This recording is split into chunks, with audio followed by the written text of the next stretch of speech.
Bonjour mes petits chats, avec un S comme le chat de l'aiguille. Aujourd'hui, nous poursuivons l'exploration des zips avec l'épisode 2 consacré aux zips séparables. Mais avant ça, si vous ne me connaissez pas, je suis spécialisée en confection sur mesure, flou et tailleur, ainsi que prof de couture à domicile depuis pas mal d'années. Et j'ai même accompagné plusieurs élèves en dernière année d'école de mode.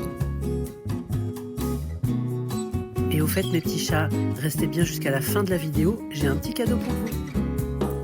Et oui, à la fin de cette vidéo, je vous offre un e-book qui va vous apprendre la vraie méthode de prise de mesure afin de réaliser vos tenues parfaitement sur mesure, que ce soit les vôtres ou celles de vos proches ou moins proches, bref. Et en plus, je vous offre la possibilité d'obtenir un code promo de moins 50% sur mes e-books de modélisme, le buste de base et le pantalon de base, car c'est par là que tout commence, pour ensuite apporter les modifications qui construiront vos modèles uniques.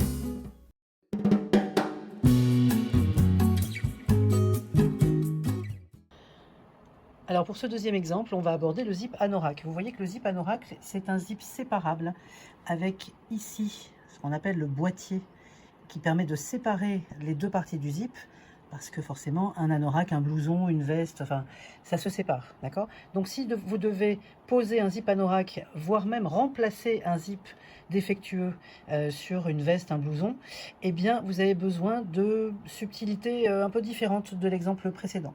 D'abord parce que vous constatez que sur ce zip anorak, vous voyez qu'ici en bas au niveau du boîtier, le bas de la bande de zip est quasiment plastifié. Donc à cet endroit-là, il ne va pas falloir piquer comme une brute, il va falloir ralentir et limite faire 2-3 points à la main, à la manivelle, parce que sinon vous risquez d'endommager votre aiguille. Là c'est vraiment, vous voyez, si je fais un gros plan là-dessus, toute cette partie-là, elle est plastifiée, elle est très rigide, d'accord? Deuxième chose, le boîtier, il est quand même assez proéminent, donc il a tendance à déborder. Du coup, on ne va pas être forcément tout près d'écran comme on l'était sur l'exemple précédent, sur un zip standard de pantalon, de jupe. Ici, en plus, la patte est beaucoup plus large, vous voyez, que précédemment.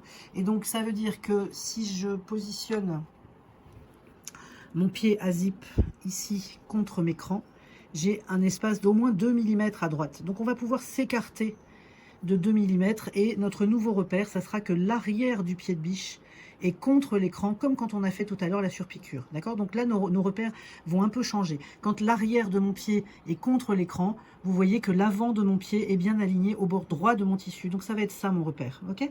Donc ça, c'est la première chose.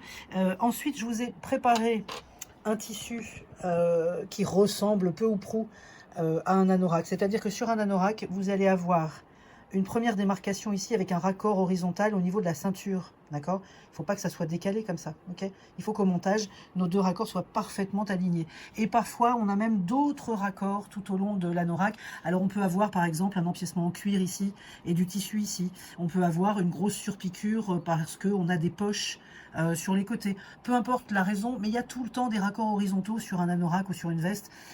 Il y en a au moins 2 et parfois il y en a bien plus que ça. Et puis en haut, alors je ne voulais pas matérialiser parce que je trouvais que 2 exemples suffisaient, mais là-haut, on a aussi l'encolure, on a le col. Alors est-ce que le zip monte jusqu'en haut du col ou est-ce qu'il s'arrête avant et qu'on a une patte avec une pression? Ça dépend des modèles, mais en tout cas, on peut avoir aussi des raccords d'encolure et de bord-côte, par exemple, ici, qu'il faut respecter horizontalement. Et vous voyez, si je m'éloigne un petit peu, qu'en fait, quand vous allez monter votre zip, il se peut, hop, comme votre tissu est quand même plus souple que la patte de zip, il se peut qu'en étant bien raccordé ici, eh bien vous vous rendez compte que finalement ça s'est décalé vers le bas. Alors là, avec une seule main, j'ai du mal à vous le faire, mais en gros, là j'ai un décalage, alors que là j'en ai pas, d'accord? Donc il va falloir ruser pour éviter ces décalages. Je vais vous montrer, comme d'habitude, des astuces de pro qui vous permettent d'éviter ces décalages, parce que monter, démonter, refaire sur un anorak qui est volumineux, bon, c'est très très pénible. Donc on va essayer d'éviter ça. Allez, à tout de suite. Je fais une petite parenthèse avant de rentrer dans le vif du sujet pour vous annoncer une nouvelle importante. Si vous souhaitez soutenir mon travail en offrant un petit don qui servira à améliorer le matériel, vous pouvez le faire ici en cliquant sur le lien en description. L'accès est également possible sous le formulaire de demande de mon cadeau prise de mesure.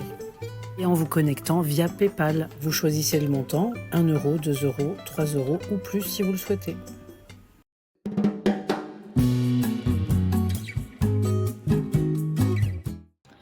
Donc là, on va procéder au montage de notre zip. Alors, on va faire comme pour le premier exemple.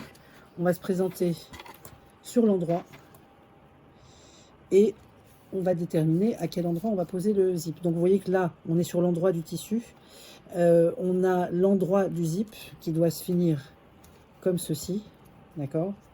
Donc par principe, hop, je le retourne et je sais que endroit contre endroit, bord franc aligné, c'est cette patte-là que je vais monter en premier sur celle-ci. Alors là, c'est vraiment la partie la plus fastoche du montage de ce zip. Pour l'instant, on ne se pose aucune question, c'est-à-dire qu'on va monter notre patte de zip comme elle doit, voilà, comme elle doit être montée, sans aucune prise de tête. C'est après que ça va venir la prise de tête. Alors vous voyez, là je l'ai démonté et je ne sais plus quel côté je dois aligner sur mon bord gauche. Donc on va remonter pour être sûr que cette patte de gauche ne soit pas à l'envers. Je vais juste refermer mon curseur. Tac. Je sais que c'est cette patte-là que je monte en premier. Hop. Donc on va mettre une première épingle et ensuite on va séparer nos deux bandes. Hop.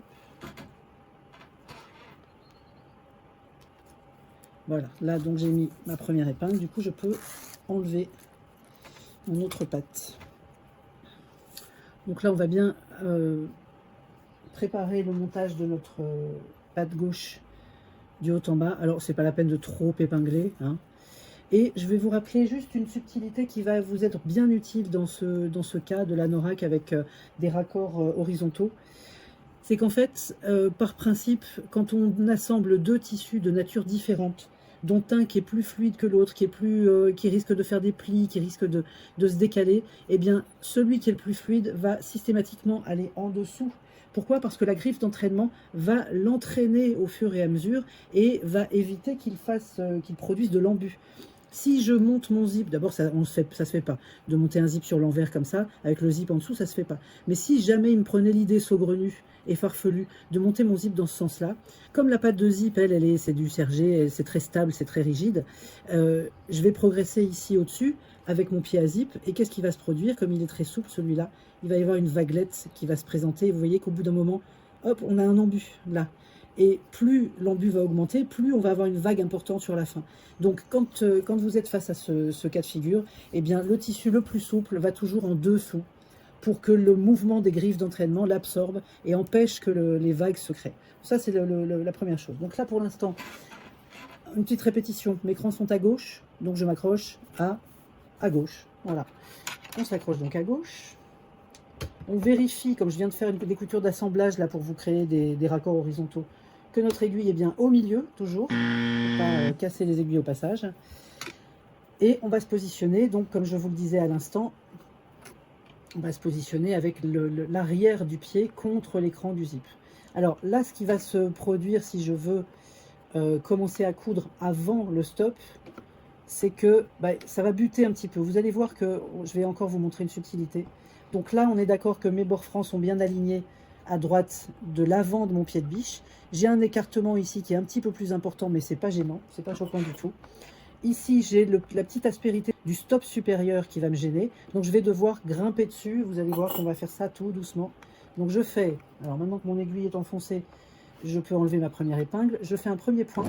Et dès que le premier point est fait, vous voyez que ça bute là. Donc ce que je vais faire, c'est qu'une fois que mon aiguille est en l'air, je tiens bien fort avec mon doigt ici, pour pas que ça bouge, mais je vais monter et poser mon pied sur le stop, de manière à pouvoir progresser sans être gêné.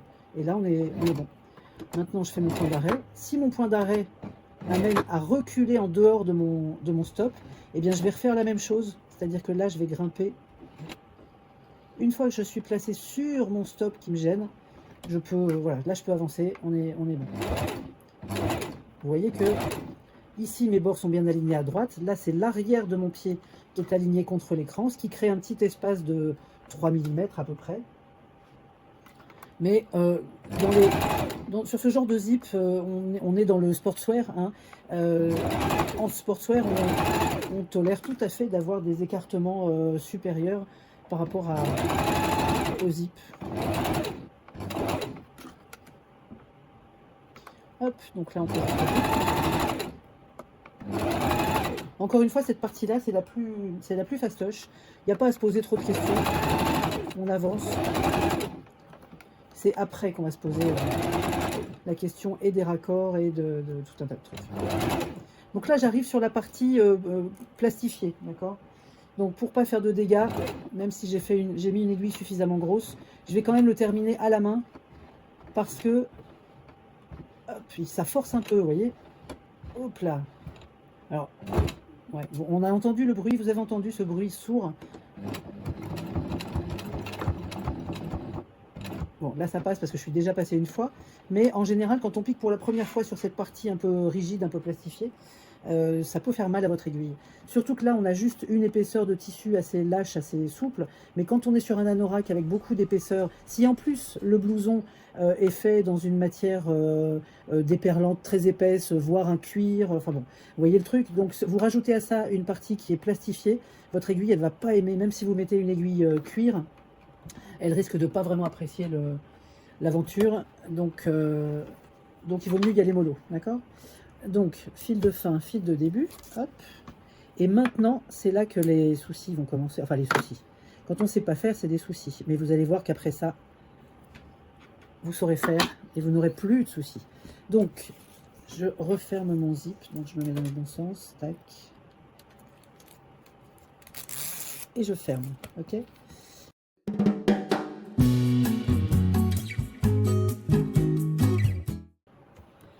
Là, ce qu'on va faire en premier lieu, avant de positionner notre deuxième partie de tissu, c'est qu'on va renverser pour vérifier l'endroit du raccord horizontal et le marquer de la même manière. Alors, on ne va pas le marquer sur l'endroit, hein, mais si on se place comme ça, il faut faire attention à ce que le tissu du dessous ne se soit pas déplacé d'avant en arrière. Vous voyez, donc, il faut vraiment y aller doucement pour être sûr de bien positionner son raccord. Et là, normalement, mon trait de craie est pile en face de mon premier raccord horizontal, d'accord? Je vais faire la même chose ici, c'est-à-dire que j'ai donc ma couture ici qui arrive là. Si je veux que mes raccords soient parfaitement exécutés, eh bien, il faut les aligner. Bon, alors là, ma craie n'est pas bien taillée, et donc elle n'a pas marqué correctement.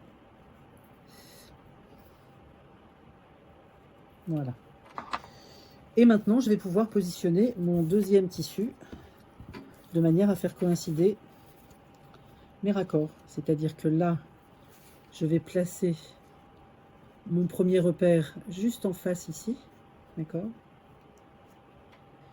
Et alors, vous allez voir que contrairement à ce que je vous disais tout à l'heure, on va pouvoir monter cette deuxième partie également avec l'écran à gauche, mais parce qu'on aura pris au préalable une précaution qui va vous épater, j'en suis sûre.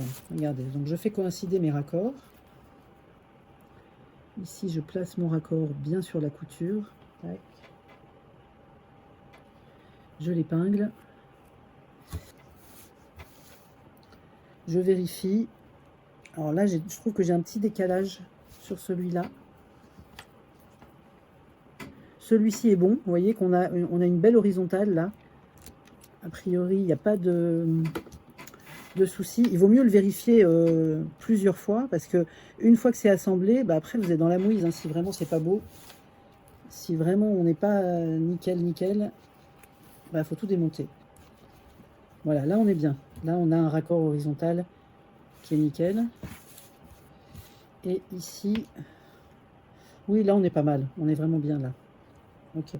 Donc on va pouvoir monter. Mais alors mon astuce de chef, c'est qu'on ne va pas partir du bas et monter jusqu'en haut, parce que même si la griffe d'entraînement va absorber l'embut du tissu derrière, il n'est quand même pas exclu sur toute cette longueur-là, qu'on ait quand même un petit décalage et qu'on se retrouve au moment d'enlever l'épingle là, avec une bulle là derrière qui va venir créer un décalage. Donc ce que je vous propose là maintenant tout de suite, au niveau du premier raccord, je positionne mon pied. Je sais que mon raccord a subi aucun embut puisqu'on n'a pas démarré la couture en bas. Et je vais faire un premier point d'arrêt. Ici. Voilà, juste un point d'arrêt pour bloquer le positionnement de mon raccord. Et je vais aller faire la même chose sur mon deuxième raccord horizontal.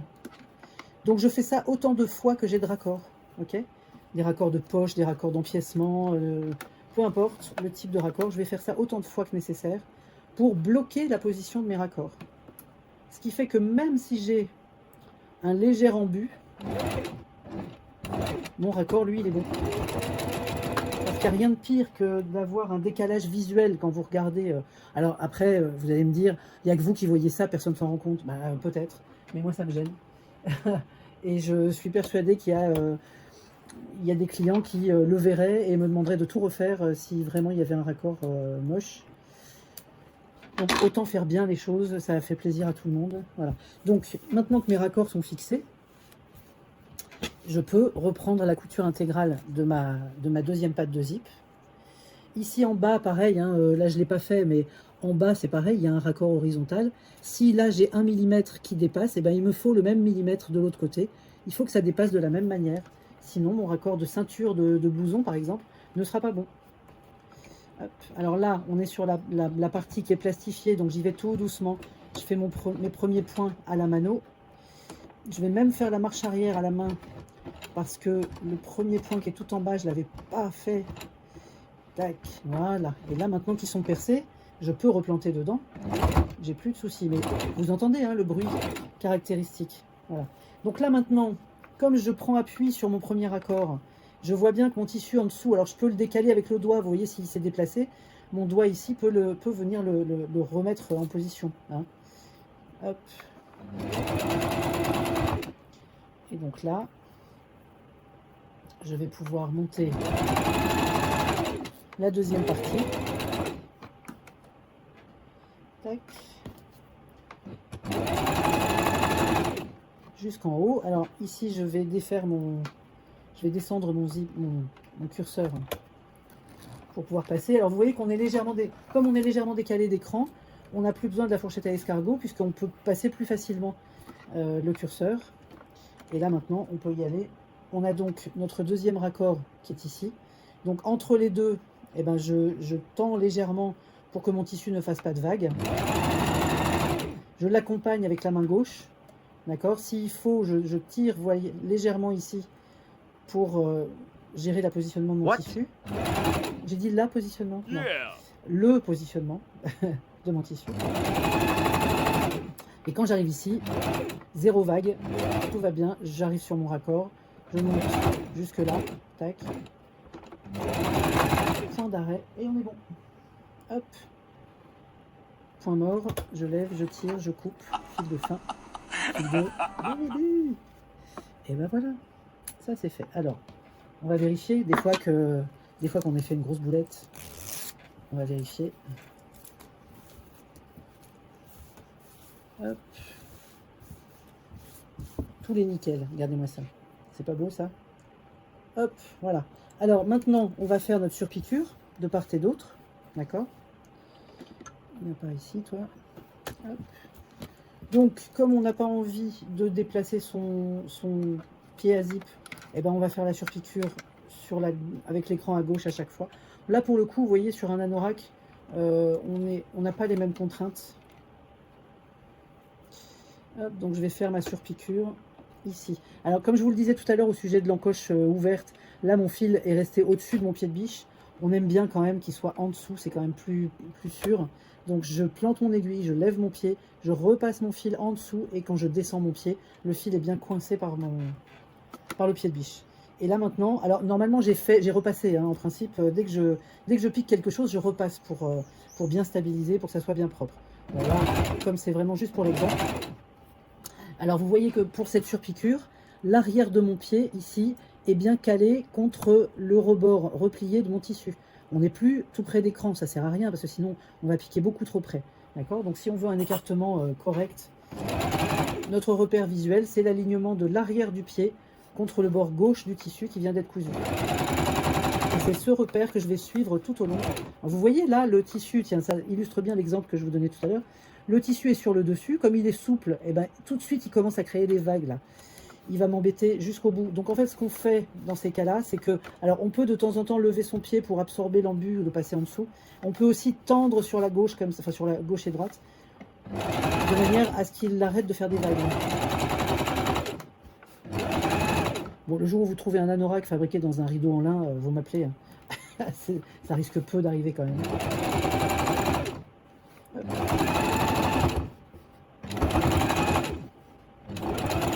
Là, même chose, on arrive à nouveau sur la patte le bout de pâte qui est plastifié. Donc il me reste encore 2-3 points avant d'être vraiment dessus. Donc là, je vais le finir à la main.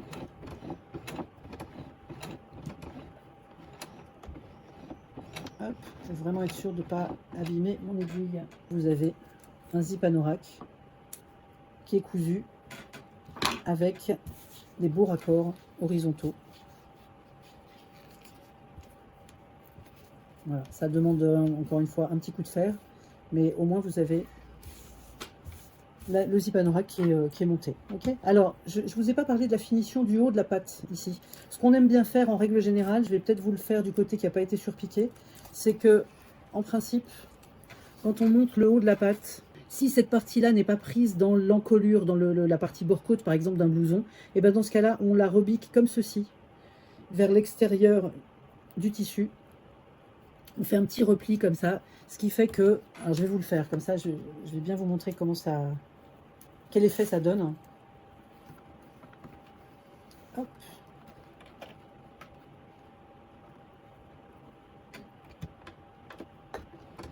Donc on va faire un petit point d'arrêt ici. Voilà. Maintenant que ma petite papate est repliée vers l'extérieur du tissu, eh bien, quand je retourne mon ouvrage, ça fait quelque chose de plutôt joli. Bon, nonobstant le fil rose, hein, au moins, voilà, on a quelque chose qui est plutôt pas mal. Il faut le voir aussi. Généralement, le haut du zip, il correspond au haut de l'encolure, bon, donc il est pas forcément visible de cette manière-là. Mais voilà, c'est pour vous dire que en général, la finition de la patte supérieure du zip, elle se fait comme ça, en inclinant soit à angle droit, soit un petit peu plus bas. J'aurais peut-être pu l'incliner un tout petit peu plus bas. Voilà, mais en tout cas, c'est comme ça qu'on procède.